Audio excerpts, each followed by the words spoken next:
Ito guys no, sa mga baguhan po dito kay Facebook. Starting po kasi October 4 ay nag-update po si Facebook dito sa kanyang platform. So pinag-isa na yung kanyang tools dito. So tayo dito ngayon na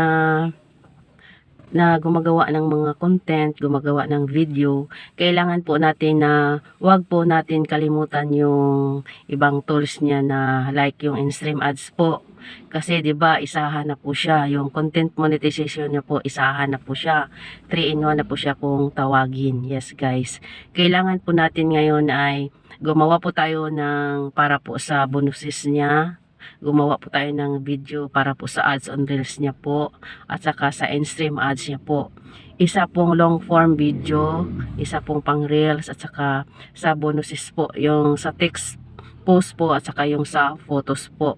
Yun po yung pagsamahin natin na i-upload po consistently. Yes guys, consistent po tayo dapat sa pag-upload para po yung hindi pa po monetize sa content monetization niya ay mamomonetize po kayo, lalong lalo na po dito ngayon sa mga baguhan po.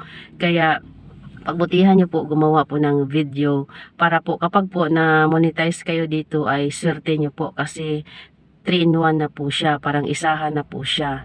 Hindi po dapat maiiwan yung isa na isa lang po yung in-upload ninyo. Like halimbawa po ads on reels lang yung yung in-upload. So dapat po mag-upload din po kayo sa in-stream ads at saka sa bonuses po. Yes guys. Ang bonuses po ay kasama na po dyan yung text post at saka yung mga photos po natin. Kapag po hindi kayo sumunod sa mga guidelines dito na hindi pa kayo monetize, mahirapan po kayo guys na mamonetize dito po sa bagong tools niya po. Kasi nga isahan na ito siya. Dapat maganda yung performance mo sa in-stream ads niya, maganda din yung performance mo sa ads on reels niya po, saka text post, saka bonuses para po mamonetize ka po niya. Kasi via invitation na lang po dito ngayon yung tools na yan. Hindi po katulad nung dati. Starting po yan October 4. Kaya pagbutihin lang po natin yung paggawa natin po ng video. Sumunod lang po muna tayo sa mga guidelines dito ni Facebook. Like yung sa ads on reels, dapat po nakapahaba po siya ng pagkuha natin po ng video.